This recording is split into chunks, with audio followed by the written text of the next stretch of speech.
मित्रों, हार्दिक पांड्या के जीवन अभी भी किन कठिनाइयों से गुजरा है ये हम सभी ने देखा। वो लगातार न्यूज में रहे, पर हर बार नकारात्मक कारणों से।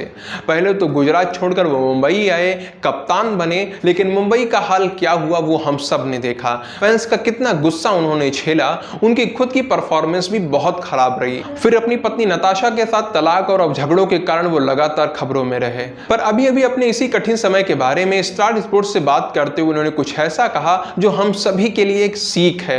उन्होंने कहा कि कभी कभी जिंदगी आपको ऐसी परिस्थितियों में डाल देती है जहां चीजें कठिन होती चली जाती हैं, लेकिन मेरा मानना है यदि आप लड़ाई छोड़ देते हैं तो आपको वो नहीं मिलेगा जिस परिणाम की आप तलाश कर रहे थे। उन्होंने कहा कि अच्छा समय और बुरा समय ये दो ऐसे चरण हैं जो आते जाते रहते हैं। मैं कई बार इन चरणों से गुजर चुका हूं और मुझे विश्वास है कि मैं आज के इस कठिन समय से भी बाहर निकल जाऊंगा।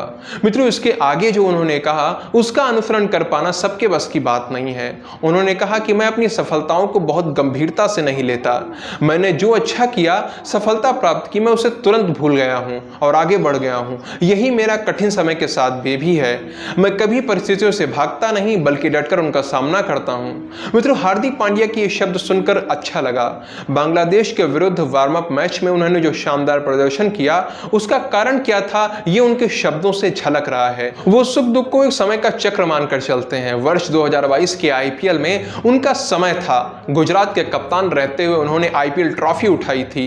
धोनी, रोहित, गंभीर के बाद ऐसा करने वाले वो चौथे खिलाड़ी बन गए थे। पर साल बदला और समय बदला। 2024 का आईपीएल उनके लिए किसी भयानक सपने से कम नहीं रहा। पर जैसा कि हार्दिक ने कहा कि अपनी सफलता पर ज्यादा खुश ना होना, ज्यादा घमंड न करना और एक समय के बाद उसे भुला देना, उसी तरह कठिन समय को भी भूलकर धीरे धीरे आगे बढ़ जाना, यही उनके जीने की कला है। तो अब हम मान सकते हैं कि वो अपनी कड़वी यादों से बाहर आकर केवल विश्व कप पर ध्यान केंद्रित कर रहे हैं और ये हम सभी के लिए अच्छा है। साथ ही हार्दिक पांड्या के जीवन से, उनकी बातों से हम बहुत कुछ अपने लिए भी सीख सकते हैं, क्योंकि कठिन समय तो सभी के जीवन में आता है, फिर वो चाहे कोई फेमस क्रिकेटर हो या फिर साधारण इंसान।